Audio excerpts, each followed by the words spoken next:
Olá, bom dia. Você vai ver no Câmara com Notícia. 2 medidas provisórias e 2 projetos de lei com urgência estão na pauta do plenário.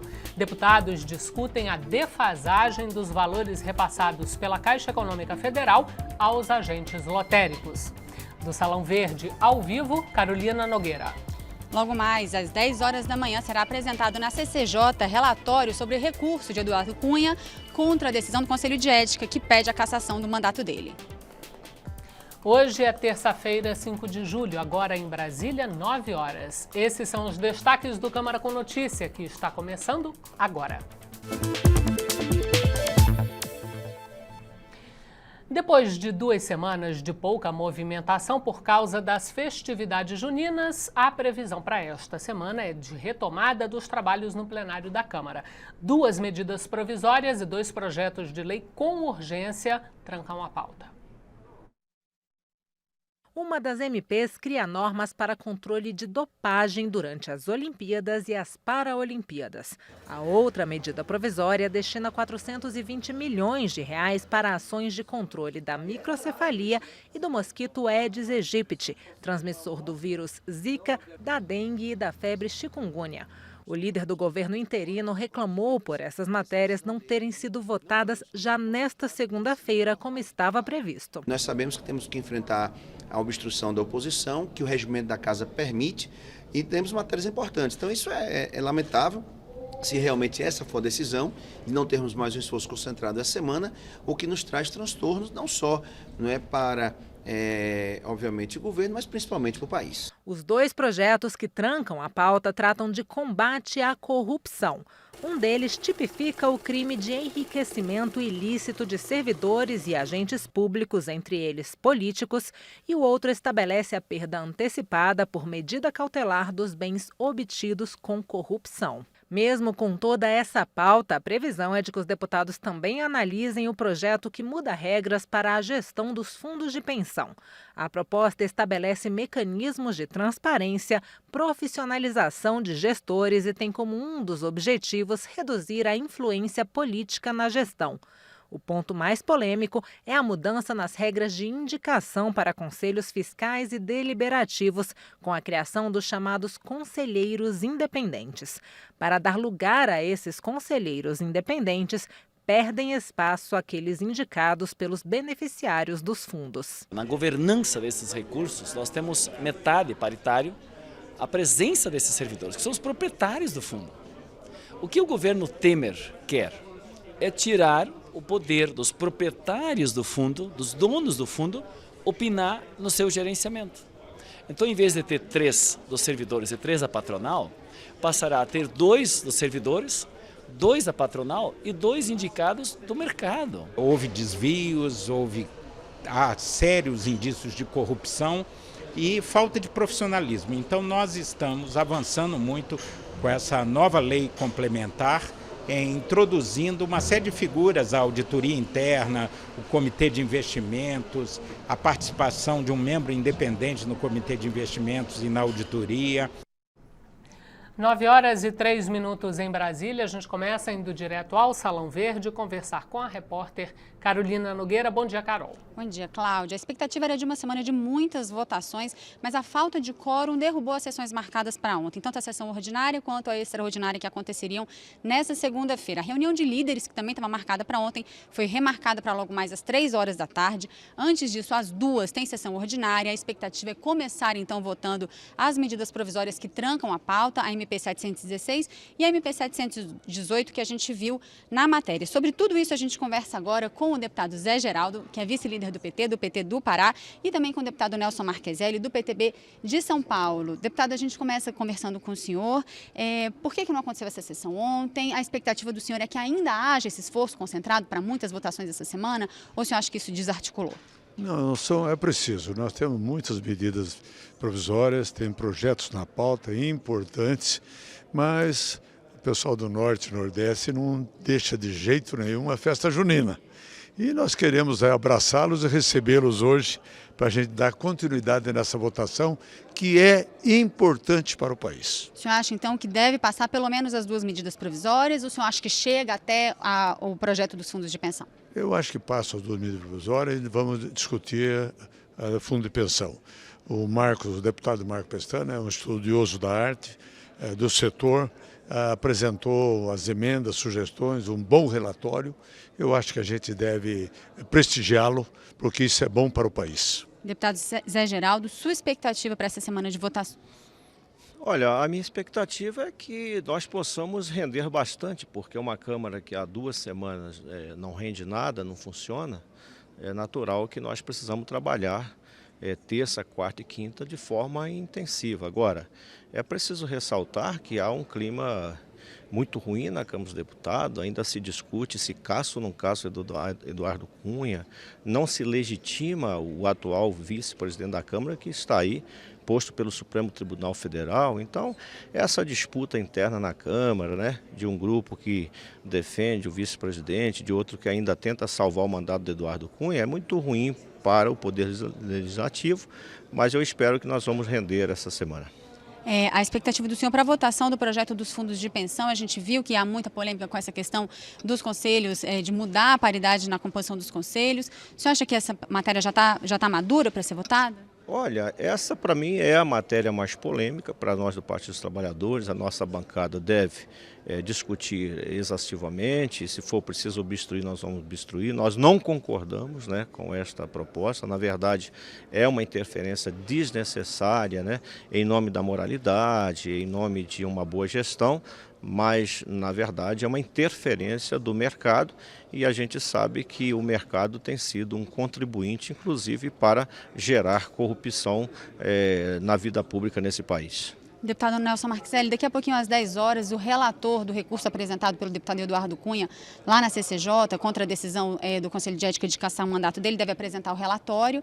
A gente está aí discutindo também se deve ter recesso agora, se não deve, quando esse processo deve chegar até o plenário da Câmara dos Deputados. Como é que o senhor analisa esse recurso lá na CCJ? Como o senhor acha que deve ser a análise da CCJ desse recurso? Ele vem para plenário? Vem agora em julho, mais para agosto? Qual que é a perspectiva que o senhor faz? Acho que vem para agosto. Não é prudente trazer isso na segunda quinzena de julho, porque fatalmente não vai ter quórum suficiente para apreciar um projeto tão importante para a Câmara.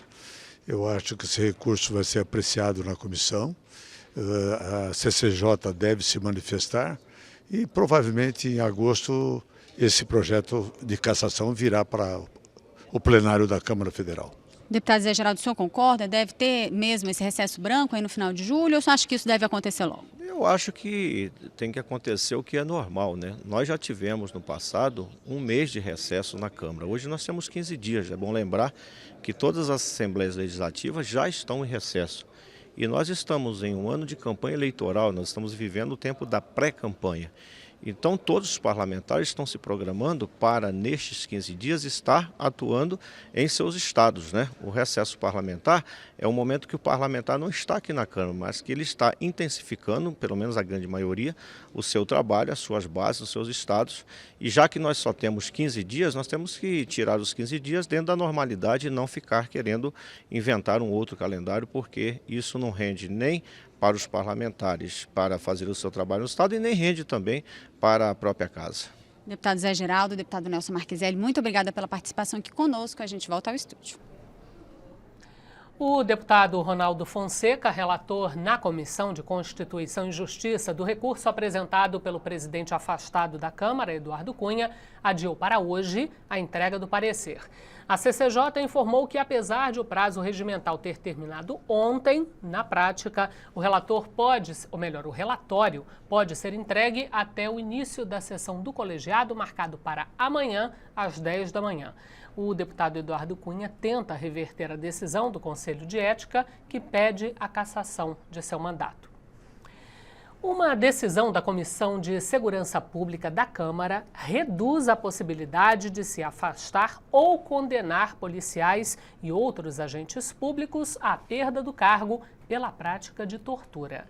Pela proposta, só pode perder o cargo, função ou emprego público o agente que tiver sido condenado a mais de 4 anos de prisão. Atualmente, o profissional de segurança pública que tiver sido condenado à pena mínima de 2 anos e 4 meses de prisão pelo crime de tortura é automaticamente afastado do cargo ou perde a função ou até mesmo o emprego público. Normalmente, são condenados por tortura funcionários como os policiais militares. O texto aprovado alcança ainda integrantes das Forças Armadas quando atuam na segurança pública. O parecer só permite o afastamento ou a perda do cargo do agente público que tiver recebido pena igual ou superior a 4 anos de prisão. A comissão aprovou o texto do relator do projeto, o deputado Laudívio Carvalho, que abre a possibilidade de o agente de segurança ser submetido a um processo administrativo, em vez de perder o cargo. Estamos cansados de ver nas corregedorias, em locais de correição, o policial que tem uma vida pregressa, positiva, que já deu o suor pela sociedade, que já entregou quase a sua vida em determinados momentos para defender a sociedade, sendo qualificado por baixo, por um bandido que agrediu essa mesma sociedade, que diz: eu fui agredido, eu fui torturado. O deputado petista Reginaldo Lopes, que tratou do tema em profundidade em uma CPI sobre o assunto, discorda da mudança. Nós temos que, na verdade, ter uma polícia, ter um programa de combate à violência que não tenha tolerância zero, vamos dizer assim. Nós não podemos aceitar. Qualquer agente de segurança pública ou agente de Estado é garantidor de direito, não pode ser violador de direito em hipótese alguma. Reginaldo Lopes vai além. Ele defende uma revisão do conceito de polícia militar no Brasil. Nós precisamos criar um novo conceito. Um conceito de polícia que não trata o cidadão brasileiro, o seu compatriota, como inimigo interno. Esse conceito é das Forças Armadas. Esse conceito de polícia de confronto leva o Brasil a ter a maior letalidade policial do mundo e leva o Brasil a ter a maior vitimização de policiais. Portanto, nós queremos compreender por que a polícia mata tanto e por que a polícia morre. Acontece hoje o Seminário Internacional da Primeira Infância, que reúne diversas comissões aqui da Câmara. Os detalhes quem nos traz é a repórter Carolina Nogueira, ao vivo do Salão Verde. Carol. Obrigada, Cláudia. Pois é, o seminário acontece durante toda a semana. Começa hoje, vai até a quinta-feira e é um seminário internacional que vai tratar dessa lei, do marco legal da primeira infância, que foi aprovada ainda esse ano. Quem vai conversar sobre isso com a gente é a deputada Conceição Sampaio. Ela é presidente da Comissão de Seguridade Social, que é uma das comissões que participam desse seminário, não é isso, deputada? Por que é importante debater essa lei que acabou de ser aprovada? Bom dia, é um prazer poder estar conversando com você. Primeiro lembrar que lei boa é lei cumprida. Então, a lei 13.257, agora de 2016, que é justamente o marco legal da primeira infância, é uma lei nova, mas é uma lei que precisa ser assumida por todos nós, porque cuidar da primeira infância é preparar um futuro melhor para o nosso país. E durante esses próximos 3 dias, nós estaremos debatendo a lei, mas acima de tudo assumindo o comprometimento para que ela possa ser implementada. Uma lei nova, a gente sabe que ainda precisa ser conhecida pela população, mas acima de tudo é necessário um pacto para que os gestores também possam implementar a lei nos diversos municípios dessa federação. Deputada, é um seminário internacional. Quem são essas figuras internacionais que vêm? Vocês querem ouvir a experiência de outros países ou falar um pouco desse marco legal para outros países? Qual que é a ideia desse seminário internacional? Primeiro lembrar que nós estamos realizando e apresentando a nossa legislação, mas o Unicef já vem cuidando dessa temática há muitos anos. Então, para nós, a realização desse 4º seminário no Brasil faz a diferença, mas pelo mundo inteiro esse seminário já acontecia. Então, no dia de hoje, nós estaremos debatendo com os parlamentares aqui da Câmara dos Deputados, com os senadores, com os gestores, mas vamos abrir também para que a comunidade acadêmica possa também participar, contribuir e, acima de tudo, façamos nesses próximos dias não só a divulgação dessa legislação, que ela é importante, mas como ela será implementada, né? A União, ela tem esse papel importante, mas os estados nesse momento e os nossos municípios são fundamentais. A gente precisa lembrar que a lei, ela é é para todos, mas se lá no interior do Amazonas, por exemplo, que é o estado que eu tenho a honra de representar, se nós não tivermos a possibilidade de fazer com que a população tenha acesso a essas informações, a gente ainda não estará cumprindo o nosso papel. Nós temos milhares de crianças que não conseguem passar dos 6 anos de idade, crianças que acabam, infelizmente, morrendo nesse país, mas temos um problema sério também que não dá para deixar de participar nesse debate, com essa discussão, que são as creches. Hoje nós temos mais de 40% dos lares brasileiros onde as mulheres são as grandes provedoras. Como que uma mulher vai ao mercado de trabalho? Vai deixar onde essa criança? Com quem ela será cuidada? Então a creche, ela é fundamental nessa discussão. Nós temos que ver as unidades de saúde, temos que ver a questão da educação, temos que ver a creche, temos que ver essa mãe, como é que ela está, quais são os cuidados que nós precisamos oferecer no pré-natal e o cumprimento do pré-natal. Então, assim, são muitas abordagens que serão feitas e certamente nesse espaço de discussão nós daremos conhecimento a essa legislação tão nova, mas acima de tudo, né, assumiremos o comprometimento de implementar esta lei. A senhora considera, então, que a educação pré-escolar é o maior desafio do marco legal?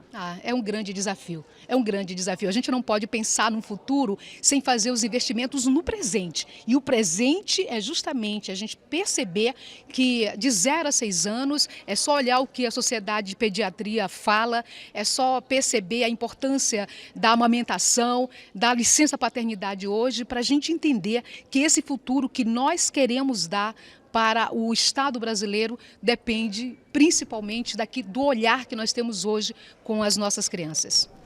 Deputada Conceição, a senhora considera que há diferenças regionais significativas no trato dado a essa primeira infância aqui no Brasil?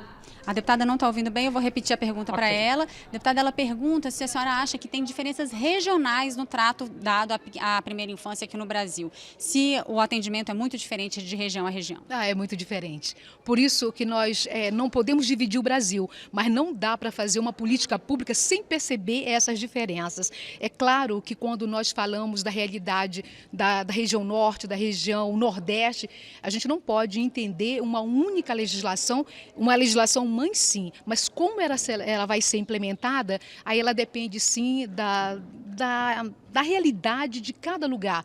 Até mesmo em alguns estados da mesma região nós temos diferenças. Então eu acho que esse olhar é muito importante. E eu não tenho dúvida que a Comissão de Seguridade Social, a Comissão de Educação, a Procuradoria da Mulher aqui do Senado e a Frente Parlamentar Mista, que é nesse momento a grande organizadora também desse evento, nós vamos procurar o máximo possível para que nós possamos fazer com que todas as nossas famílias, as nossas crianças de 0 a 6 anos possam ter o atendimento merecido. Então, você olhar as diferenças regionais certamente vão nos ajudar a construir um Brasil único. Deputada Conceição Sampaio, muito obrigada pela sua participação conosco. Bom seminário para a senhora. Muito obrigada. A gente volta ao estúdio com a Cláudia. Foi lançada na Câmara a Frente Parlamentar Mista de Segurança Pública em Defesa dos Municípios. O grupo conta com a participação de 216 deputados e 15 senadores. O apoio a políticas públicas que melhorem a segurança dos municípios brasileiros é o principal objetivo da Frente Parlamentar lançada na Câmara. Um dos problemas é a falta de programas de combate ao uso de drogas entre os jovens. Além disso, o grupo quer aumentar o uso da tecnologia nos sistemas de vigilância, criar um plano nacional de combate à violência e à criminalidade, melhorar a estrutura dos órgãos municipais de defesa civil e acompanhar e propor matérias sobre segurança pública no Congresso Nacional. Um dos prefeitos que participaram do lançamento considerou a frente um movimento importante para promover políticas de segurança nos municípios. A criação da Frente Parlamentar de Segurança em Defesa dos Municípios ela é fundamental para ampliar o alcance, a discussão coletiva em bloco em prol dessa área. Nós sabemos a dificuldade hoje que a Polícia Militar enfrenta, a Polícia Civil enfrenta, déficit de efetivo, sucateamento da estrutura, falta de recursos. Então, uma iniciativa como essa, envolvendo deputados e senadores na constituição de uma frente parlamentar, é fundamental porque vai dar voz, vai dar vez, principalmente aos municípios menores que sofrem tanto. Segundo o coordenador da frente, o objetivo agora é analisar os problemas de cada região, para então começar a pôr o projeto em prática. A segurança em cada região, os problemas são diferentes, apesar da maioria deles ser o alto índice de homicídio, de tráfico de drogas, mas ela difere de região para região. Então vão ter várias reuniões técnicas por região, mapeando as prioridades de cada região e aí sim trazer para Brasília propostas de projeto de lei que possa facilitar e tirar esses gargalos que atingem todos os municípios brasileiros. O presidente interino da República, Michel Temer, sancionou a lei que regulamenta o mandado de injunção. Esse instrumento serve para pedir na Justiça que o poder público crie regras para o exercício de um determinado direito já previsto na Constituição. Uma novidade na lei é que agora o Judiciário pode fixar um prazo para isso. A Constituição de 1988 ampliou o direito dos brasileiros em várias questões, mas muitos destes direitos foram colocados como objetivos a serem alcançados, não sendo determinado como eles seriam garantidos. Por exemplo, a Constituição prevê o direito de o servidor público fazer greve, mas não disse quais regras deveriam ser respeitadas no exercício da greve. Prevê também o direito à saúde, mas muitas pessoas só são atendidas por causa de uma decisão judicial. Para preencher este vazio, a Constituição prevê o chamado mandado de injunção. O detentor de um direito, seja pessoa física ou associação, pode pedir na Justiça para que o poder competente discipline determinada norma prevista na Constituição. Mas faltava uma lei para regulamentar o próprio mandado de injunção. Somente agora, quase 28 anos depois de promulgada a Constituição, o presidente interino Michel Temer sancionou a lei que cria as regras para os cidadãos exercerem o mandado de injunção. O deputado Vicente Cândido foi o relator do projeto na Câmara. O parlamentar explica como o direito será garantido. Um dos quesitos que nós colocamos na lei é que, em tendo a demanda, o Poder Judiciário comunica ao Poder Legislativo ou o órgão normatizador, que às vezes é o próprio Poder Executivo, para editar a norma sobre aquela questão e dá prazo. Se ele não editar naquele prazo, o Poder Judiciário vai fazer o julgamento, a revelia do Poder Legislativo e vai dar o direito àquela categoria ou àquela pessoa. Então nós colocamos limites, prazos para que isso aconteça. Antes ficava a norma aberta e muitas das vezes o juiz não tinha parâmetro para julgar, ficava muito mais difícil. Você já viu nesta edição do Câmara com Notícia. 2 medidas provisórias e 2 projetos de lei com urgência estão na pauta do plenário. Relator na Comissão de Constituição e Justiça do recurso apresentado pelo presidente afastado da Câmara, Eduardo Cunha, deputado Ronaldo Fonseca, deve apresentar parecer daqui a pouco, às 10 horas. São 9 horas e 23 minutos em Brasília e você vai ver depois do intervalo, ao vivo, as últimas informações direto do Salão Verde e mais. Deputados discutem a defasagem dos valores repassados pela Caixa Econômica Federal aos agentes lotéricos.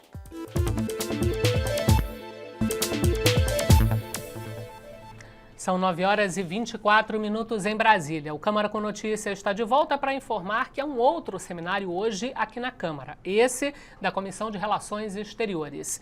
Carolina Nogueira tem os detalhes. Carol, trata das relações entre Brasil e Itália, é isso? Exatamente, é um seminário internacional, um seminário parlamentar que une esses dois países. Então, com representantes, inclusive, da Itália também, que devem participar desse seminário promovido pela Comissão de Relações Exteriores. É sobre esse assunto que a gente conversa agora com o deputado Helder Salomão, que é do PT do Espírito Santo. Deputado, bom dia. O mundo vive um momento um pouco de crise desses modelos multilaterais, de integração, certo fortalecimento das relações bilaterais. É nesse sentido também que é um momento de reaproximação, de uma aproximação maior que vocês defendem entre o Brasil e a Itália? Com certeza. O Brasil tem relações muito fortes e muito vigorosas com a Itália. Ao longo de muitos anos se estabeleceu relações econômicas, culturais, relações com programas sociais, ambientais, de defesa. E o objetivo deste seminário é intensificar, expandir as relações entre Brasil e Itália. Até porque é importante a gente evidenciar o que eu vou dizer agora. O Brasil é o 20º fornecedor para a Itália. Então é um país que tem uma relação intensa com a Itália. E a Itália é para o Brasil, né, a 8ª potência que se relaciona economicamente. Além de termos muitas atividades que já ocorrem no campo comercial, né? O Brasil importa e exporta da Itália, por exemplo, o que nós mais exportamos para a Itália é o minério de ferro. É aquilo que mais significa na balança comercial na relação Brasil-Itália. E, do lado contrário, a Itália exporta para o Brasil equipamentos de alta tecnologia, automóveis, tratores, enfim. O Brasil tem um papel importante nesse processo e no momento em que a economia mundial passa por dificuldades, é fundamental para o Brasil discutir a ampliação desta relação bilateral entre os dois países. Tem um dado importante que mostra ainda mais essa necessidade de nós termos uma integração entre Brasil e Itália. 30 milhões de brasileiros são de origem italiana. 30 milhões. É a maior comunidade italiana fora da Itália. Só para se ter uma ideia, a Itália tem uma população de 60 milhões. E o Brasil, só o Brasil tem 30 milhões de pessoas que são de origem italiana. Além de outras relações que são muito importantes. Vou citar aqui o exemplo do Ciências Sem Fronteiras. 4 mil brasileiros hoje estão sendo contemplados no Ciências Sem Fronteiras na Itália, em 19 instituições de ensino. Agora, deputado, é um seminário parlamentar, ou seja, não vai ser discutido necessariamente acordos econômicos com a Itália, mas outros tipos de aproximação. O que pode sair de prático desse seminário? Olha, durante toda a manhã nós teremos o tema econômico, cultural e social. À tarde faremos o debate sobre o tema ambiental. Relações bilaterais no plano ambiental. Ao final do nosso seminário, às 18h30, aprovaremos, né, uma declaração final. Essa declaração ela vai apontar para novas formas de estreitar as relações bilaterais entre Brasil e Itália. E nas 4 áreas, né? Econômica, política, social e ambiental. Como eu te disse, nós já temos muitas relações intensas entre os dois países. Nós vamos apontar nessa declaração, que será, né, aprovada pelos deputados italianos e pelos deputados brasileiros, já que é um encontro um seminário que reúne parlamentares italianos e parlamentares brasileiros. E com isso a gente espera contribuir para que haja ainda mais relações bilaterais de cooperação, de troca de experiências entre o nosso país e o país da Europa, que é a Itália, que é inclusive nossa pátria, né? Porque muitos de nós somos descendentes de italiano, inclusive no Espírito Santo, uma grande colônia italiana. Deputado Helder Salomão, dessas 4 áreas que o senhor citou, na sua avaliação, em qual delas é possível estreitar ainda mais as relações entre Brasil e Itália? Olha, em todas elas é possível nós ampliarmos, especialmente no plano econômico, porque a Itália também passou por dificuldades. A Itália tem uma atuação muito forte na área da micro e pequena empresa. Inclusive hoje eu farei uma apresentação mostrando um pouco da força dos pequenos negócios no Brasil. Eu já estive na Itália participando de uma missão internacional do Sebrae e pude ver o quanto eles também atuam apoiando as micro e pequenas empresas. Então é preciso que a gente troque experiências, tecnologias, faça esse intercâmbio cada vez maior. Eu vejo que no plano da economia e no plano comercial nós temos muito a aprofundar essas relações, mas também, né, no plano ambiental, social e cultural, já que no Brasil nós temos uma presença muito forte da cultura italiana, visto que temos uma população muito grande. Então, ao final, nessa declaração, nós deveremos expressar o nosso desejo de que Brasil e Itália sejam cada vez países que colaborem, que cooperem com o desenvolvimento dos seus povos. Deputado Helder Salomão, muito obrigada pela entrevista, um bom seminário para vocês. A gente volta ao estúdio com a Cláudia. O relator da proposta que cria o Fundo Nacional Pro Leitura, deputado Rafael Mota, debateu o tema na FLIP, a Festa Literária Internacional de Paraty, uma das mais importantes do país. O objetivo do projeto é facilitar o acesso aos livros e incentivar a população a ter gosto pela leitura.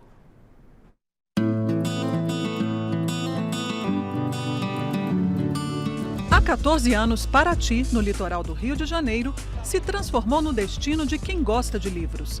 A cada mês de julho, a cidade colonial recebe a FLIP, festa literária que reúne leitores para ver e ouvir de perto seus autores preferidos. O sucesso da festa indica que o brasileiro está lendo mais. Em média, quase 5 livros por ano, incluindo livros escolares. O número de leitores no país vem crescendo. Em 2011, eram 46% da população e em 2016 são 52%. Ou seja, metade dos brasileiros já lê com alguma frequência. E a outra metade? O brasileiro lê muito ou lê pouco? Eu acho que ele deveria ler mais. Os pais têm que incentivar também, né? Essa coisa de você deixar a educação para a escola, né? A educação vem de casa. Você tem que incentivar seu filho à leitura. Eu acho que as escolas pararam de mandar ler um livro por mês, os pais pararam de cobrar que lesse jornal e a criança ficou muito perdida com a internet, tablet, tem tanta informação virtual que se largou o livro de lado, que é uma pena. Eu acho pela população lê muito pouco e um dos motivos eu acredito que seja muito caro os livros. Aumentar o número de leitores no Brasil é o objetivo do Fundo Nacional Pro Leitura. O projeto já foi aprovado pelo Senado e está sendo analisado na Comissão de Educação da Câmara. O relator veio a Paraty discutir a proposta com quem atua no setor. O debate animou a Câmara Municipal de Paraty, bem no espírito da festa. Os principais pontos da proposta foram apresentados. Os recursos viriam do Tesouro Nacional e de doações. Seria criado um conselho para decidir quais projetos seriam aprovados e para avaliar a aplicação do dinheiro. As iniciativas poderiam ser de incentivo à produção literária, ao mercado editorial e à formação dos chamados mediadores, que são professores e bibliotecários. O representante do Ministério da Cultura apoia a criação do fundo. Uma vez que ainda esse fundo está sendo constituído, né, a ideia um pouco desse encontro é que a gente possa, além de publicizar, colocar ele em pauta dentro a todos os promotores de leitura dentro do Brasil, mas de ter um pouco uma medida de garantir que ele possa dar condição para as cadeias produtiva, criativa e mediadora do livro executar suas ações. Na visão dos debatedores, criar o gosto pela leitura é o mais importante. Por isso, o fundo deve servir para garantir tanto a estrutura como a formação dos mediadores. A gente tem que ter um projeto contínuo de investimento em educação e cultura. Quer dizer, quando a gente pensa, o que vai transformar a leitura? Vai acesso, interesse.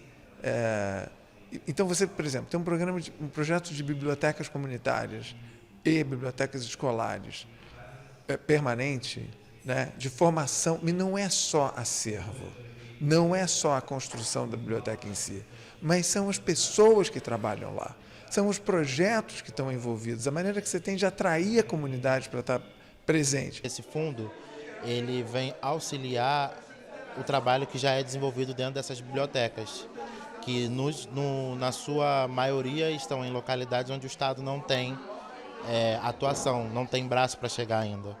Então o fundo ele vem auxiliar o trabalho e garantir a sustentabilidade desses espaços, dessas bibliotecas. Na avaliação do relator, o debate indicou pontos do projeto que precisam ser atualizados. 4 pontos principais foram discutidos nessa nossa audiência. A acessibilidade, que é de suma importância à leitura de pessoas que têm uma redução cognitiva, por exemplo, ou então intelectual. A regionalização desse fundo seja destinado para regiões que são mais carentes em relação à questão de estrutura de leitura, os mediadores, que são de suma importância para poder fazer a ligação entre o livro e os leitores, e em especial também a consonância com o plano de livre leitura. Então foram pontos que foram discutidos, certamente haverão de estar na nossa relatoria e a Comissão de Educação será parceira na aprovação desse nosso projeto.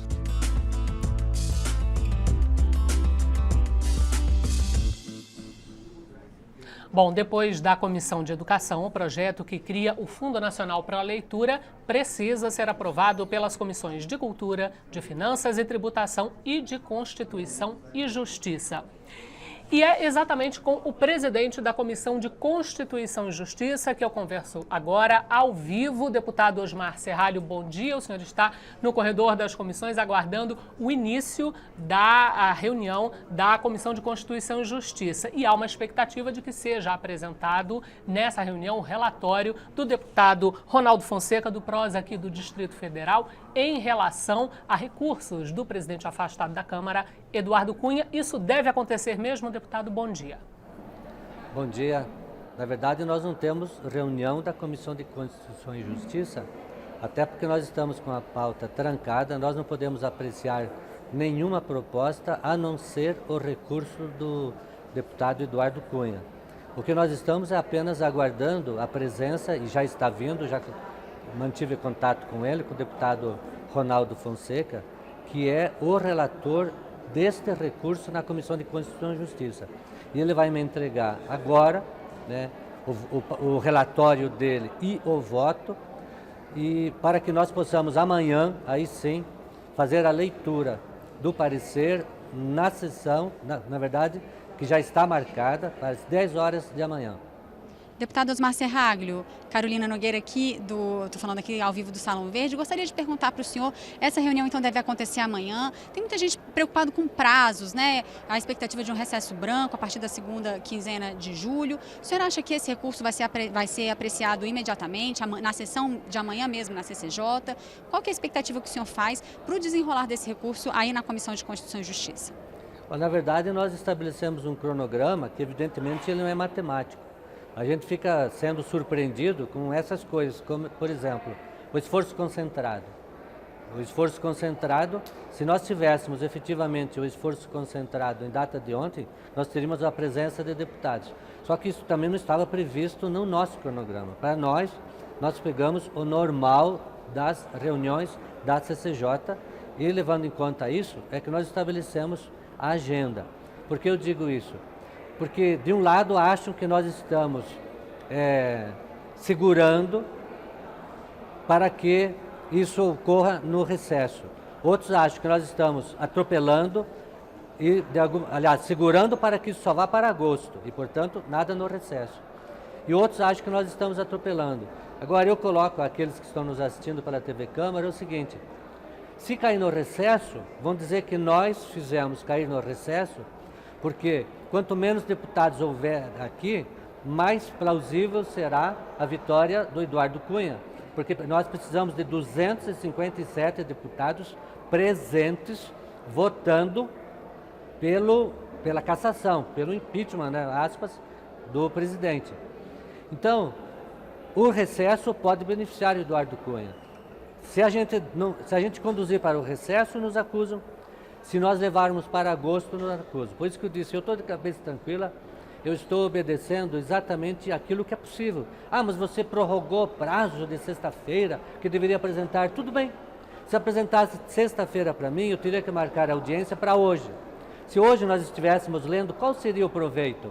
Porque vai ter pedido de vista amanhã e depois da manhã. Eu iria convocar a sessão, melhor dizendo, reunião da comissão para sexta-feira? Vocês acham que teria gente na sexta? Então, tranquilamente, qual vai ser o cronograma? Amanhã nós faremos a leitura, haverá o pedido de vista, que é regimentalmente de dois dias úteis. Aí significa o seguinte, que na outra semana, como nós já marcamos, na terça-feira, nós iremos proceder à discussão e à deliberação sobre o recurso. Deputado Osmar Serralho, uma vez entregue esse relatório, quais são os cenários... O senhor consegue me ouvir bem, deputado? Deputado Osmar Serralho, o senhor consegue me ouvir bem? Agora... Então tá bom. Agora melhorou. Então tá bom. Vou fazer a pergunta então. Uma vez entregue esse relatório, deputado, quais são os cenários possíveis para esse relatório? Quer dizer, ele pode acatar o recurso, ele pode acatar em parte, ele pode rejeitar? Quais são os cenários possíveis para esse relatório? Bom, esse que agora vai ser apresentado na comissão, são 16 questionamentos. Ele pode rejeitar todos, como pode acatar todos, como pode acatar alguns ou rejeitar alguns. esse resultado, se ele corresponder a uma opinião no sentido de que deva ser anulado o processo, o relator tem que identificar que por tal vício o processo foi comprometido a partir da fase tal. Então esta fase precisará ser repetida.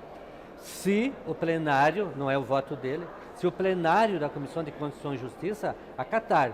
Portanto, se esse parecer, de alguma maneira, acatar o recurso, esse recurso vai ser submetido, se ele for aprovado na Comissão de Constituição e Justiça, ele será encaminhado à mesa, que remeterá ao Conselho de Ética para que ele refaça, a partir daquela fase, o processo de cassação do mandato. Se ele for rejeitado pelo plenário in totum, esse parecer será encaminhado à mesa, que terá 48 horas para colocar na pauta do plenário. Então, deputado, ainda que esse recurso seja acatado, não significa o fim definitivo desse processo. Na verdade, ele volta para o Conselho de Ética e esse processo pode demorar um pouco mais, voltar para o Conselho de Ética, mas não significa o fim do processo contra o deputado Eduardo Cunha automaticamente. Nenhum caso significa fim. Se ele for acatado, o processo volta para o Conselho de Ética. Se ele for rejeitado, vai ter que ser submetido ao plenário da Câmara, onde serão necessários 257 votos pela cassação. Por isso que, se acontecer no recesso, provavelmente não se terá com facilidade 257 votos. Deputado Osmar Serralho, para nós encerrarmos, na própria Comissão de Constituição e Justiça, então essa discussão ainda deve se prolongar, é essa a expectativa? A discussão efetiva só acontecerá na terça-feira. Porque eu tenho como, é claro que eu estou dando como certo, mas eu acho pelo hábito normal, é muito difícil amanhã não haver pedido de vista. Qualquer um dos 66, aliás, são 132, porque qualquer suplente também pode. Pediu vista, vai ser transferido para terça-feira. Da Comissão de Constituição e Justiça, muito obrigada pela sua participação. Bom dia, bom trabalho. Bom dia, um abraço. Deputados da Subcomissão Especial do Plano Nacional do Desporto realizaram uma mesa redonda para debater maneiras de valorizar o esporte dentro das escolas. A intenção da subcomissão do Plano Nacional de Desporto é apresentar ao Ministério dos Esportes um texto correspondente ao que foi o Plano Nacional de Educação, só que voltado especificamente para esta área. Várias arestas ainda têm que ser aparadas para que isso aconteça. Depois, outra questão aí se refere às terminologias do que é educação física, do que é atividade física, do que é treinamento esportivo dentro disso, porque essas terminologias se esbarram. Além da definição do que é educação física e do que é treinamento, uma das principais reivindicações dos especialistas foi a valorização do ensino de esportes nas escolas. Alguns debatedores reclamaram que os chamados esportes de alto rendimento, praticados por atletas com o objetivo de participar de competições nacionais e internacionais, recebem muito mais incentivo financeiro do que a educação física nas escolas. Educação física esta, que em todo o mundo é a base para o nascimento de bons atletas. Quanto mais eventos as crianças tiverem durante o ano letivo, melhor. Mais possibilidade de participação, mais possibilidade de treinos, e isso estimula cada vez mais as crianças a participarem. 10% dos recursos da Lei Agnello Piva não é suficiente. Enquanto o alto rendimento recebe 85%. Acho que há avanços aqui na questão de acabar com essa dicotomia entre esporte educacional, esporte social e esporte de rendimento. Nós sofremos nas últimas décadas muito com essa questão de como se o esporte de rendimento fosse excludente. Eu acho que tem como você trabalhar de tal forma a que um complemente o outro sem que haja uma sobreposição. Enquanto não é aprovada uma política que valorize a educação física no país de maneira geral, alguns programas voltados para públicos específicos mostram que o investimento dá resultados. Hoje nós atendemos a 21 mil crianças e adolescentes no país inteiro, todas elas em situação de vulnerabilidade social. E esse programa é a vertente militar do programa Segundo Tempo, do Ministério do Esporte. Então, um programa muito bonito e está fazendo a diferença na vida de muitas crianças. Eu percebo que, às vezes, no esporte é isso. Pensam que é só diversão, brincadeira, e não. É formação, é iniciação, contribui com o caráter deste jovem que se tornará um homem, uma mulher. A criatividade do brasileiro faz com que cada vez mais modalidades esportivas ganhem o mundo. E atletas de esportes até há pouco tempo considerados lazer se sobressaiam no cenário internacional. O futsal está entre os 10, o surf está entre os 10, o skate é um fenômeno social. Antigamente a gente ia para a escola, via só garotos com bola. Hoje você vê moleques com skate. Qual a atenção para esse segmento? Os próximos passos era provocar essas pessoas nessa mesa redonda, nessa audiência pública, para que elas retornem dentro das suas instituições e venham, por intermédio de um portal dentro da E-Democracia, possam, da Câmara, sugerir e colocar aqui à disposição tudo o que foi dito aqui. As comissões de Desenvolvimento Social, de Fiscalização e Controle e de Finanças e Tributação realizaram audiência pública para debater a defasagem dos valores repassados pela Caixa Econômica Federal aos agentes lotéricos. De acordo com a Caixa Econômica Federal, são mais de 13 mil lotéricas espalhadas pelo país. Elas funcionam como uma espécie de banco comercial de pequeno porte. O lucro vem do repasse das tarifas cobradas em operações bancárias e de um percentual dos jogos lotéricos realizados, quase 9%. Na audiência pública, representantes do setor alertaram sobre a defasagem das tarifas recebidas pelos serviços prestados. Nós temos defasagem há mais de 14 anos, os índices são repostos inflacionários abaixo da inflação.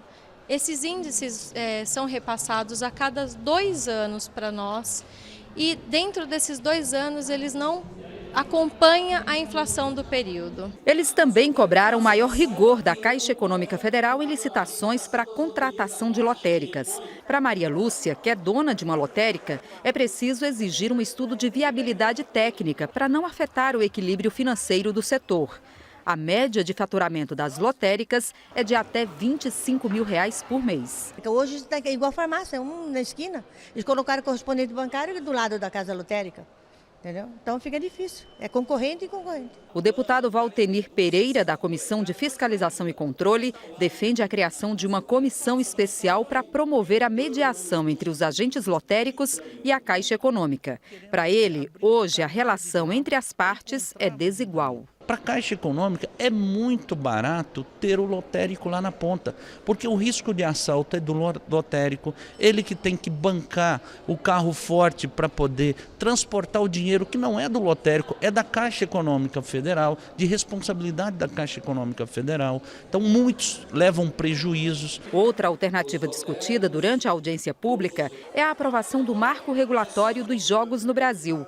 De acordo com o deputado Herculano Passos, da Comissão de Desenvolvimento Econômico, as lotéricas poderiam explorar a atividade em conjunto com a Caixa Econômica Federal, o que geraria maior arrecadação. Propor para que as lotéricas possam trabalhar o jogo de bicho e as maquininhas de caça-níquel, para aumentar a arrecadação, a força das lotéricas e a Caixa Econômica como um todo. O deputado Nelson Marqueselli, membro da Comissão Especial do Marco Regulatório dos Jogos, disse que o relatório está pronto para ser votado pela comissão. O objetivo nosso é regulamentar, o objetivo nosso é criar mais empregos e que haja contribuição para que o governo municipal, estadual e federal usufrua disso. Os jogos estão caminhando, no mês de julho nós devemos votar já nas comissões e virá em agosto para o plenário. O Tribunal Superior Eleitoral lançou o Programa de Divulgação dos Resultados das Eleições Municipais de 2016. O sistema funciona em parceria com diversos órgãos, incluindo a Câmara dos Deputados. Faltam pouco mais de 3 meses para o eleitor decidir o futuro da cidade onde mora. Mais de 5 mil municípios vão eleger prefeitos e vereadores em outubro. Desde 2006, o Tribunal Superior Eleitoral disponibiliza o software Divulgacante. O sistema, que funciona em parceria com veículos de imprensa, permite à população acompanhar em tempo real o andamento da eleição em todo o país. Técnicos dos tribunais reuniram a imprensa para discutir como ampliar essa parceria na eleição de 2016. É muito benéfica essa parceria justamente para que haja uma capilaridade maior da Justiça Eleitoral, alcançando todos os interessados em se conhecer o resultado, ainda durante a totalização e após a totalização, conhecendo o resultado final. A Câmara pretende criar um software próprio para fazer essa divulgação. A prioridade é acompanhar os deputados que vão disputar as eleições municipais. Nosso interesse primordial nessa eleição é identificar a eleição de deputados federais. Deputados federais são candidatos a prefeito, vice-prefeito, eventualmente até vereador. Nós vamos acompanhar a situação de cada um. Como o TSE não disponibiliza essa informação, nós pretendemos desenvolver um software próprio para ter essa informação em primeira mão. O primeiro turno das eleições municipais será no próximo dia 2 de outubro e o segundo turno no dia 30. O resultado começa a ser divulgado a partir das 5 da tarde do dia da votação, sempre considerando a hora local. Você sabia que o portal da Câmara tem uma ferramenta exclusiva para quem deseja acompanhar o trabalho dos deputados pela internet? É a Web Câmara, que permite baixar vídeos transmitidos do plenário e das comissões direto para o seu computador ou smartphone. Os brasileiros que já foram tidos como desinteressados ganharam gosto pela discussão política. A internet, especialmente as redes sociais, é hoje uma das principais tribunas desse debate. E o vídeo, uma das ferramentas mais poderosas. Muitas vezes, são trechos de atividades parlamentares escolhidos de acordo com a opinião política do internauta. Para baixar sessões do plenário e reuniões de comissões no portal Câmara dos Deputados, os interessados precisam clicar na barra Atividade Legislativa e, em seguida, abrir a opção Web Câmara. Aqui, eles encontram um vídeo tutorial explicando passo a passo como procurar e baixar mais fácil o conteúdo que lhes interessa. Todos os eventos legislativos de todos os plenários, elas são transmitidos e são, inclusive, separados por orador. Então, na eventual demanda, fala de um deputado ou sobre um determinado evento, a pessoa pode, ela mesma, ir lá e baixar. Né? Os vídeos estão todos disponíveis. A possibilidade de você ter o vídeo de estar uma discussão em plenário, você baixar e poder publicar diretamente na rede social do deputado ou da bancada, no caso, eu que trabalho na liderança, isso é muito bom, porque é disponibilizar o eleitor que está lá na casa dele acompanhando direto, ele pode ver como a bancada, como o deputado em que ele votou está se posicionando. Vamos voltar ao Salão Verde para as informações finais da repórter Carolina Nogueira. A gente vai falar um pouco da agenda da manhã dessa terça-feira. A gente já falou de muitas das coisas que vão acontecer aqui na Câmara hoje de manhã, começando pelos seminários, o Seminário Internacional da Primeira Infância, que é uma iniciativa conjunta das Comissões de Educação, de Seguridade Social e Família, do Direito da Mulher, frentes parlamentares também. Vai acontecer também o Seminário de Relações Internacionais Brasil-Itália, uma iniciativa da Comissão de Relações Exteriores. Tem também uma reunião da Comissão Especial que discute os terrenos de marinha. Eles vão fazer uma oficina técnica, uma espécie de uma reunião para discutir o substitutivo que foi apresentado sobre essa proposta. 5 comissões mistas que discutem medidas provisórias também se reúnem na manhã de hoje, já com vistas a apresentar os relatórios finais, liberar para que elas venham então para o plenário. Reunião do plenário Ulisses Guimarães às 2 horas da tarde, sessão ordinária às 14 horas então. Na pauta as 2 medidas provisórias, MP 716 e 718. Às 3 da tarde tem reunião de líderes, então retomando a reunião que deveria ter sido realizada ontem, para discutir a pauta da semana e o que mais pode ser colocado em votação. Cláudia. E nesta edição do Câmara com Notícia, você ficou sabendo que 2 medidas provisórias e 2 projetos de lei com urgência estão na pauta do plenário. Relator na Comissão de Constituição e Justiça do recurso apresentado pelo presidente afastado da Câmara, Eduardo Cunha, deputado Ronaldo Fonseca, deve apresentar parecer daqui a pouco, às 10 horas. Deputados discutiram a defasagem dos valores repassados pela Caixa Econômica Federal aos agentes lotéricos. E esta edição do Câmara com Notícia está chegando ao fim. Nós podemos voltar a qualquer momento durante a nossa programação com mais informações para você. Hoje é terça-feira, dia 5 de julho. Neste momento em Brasília, 9h55. Para você, um ótimo dia.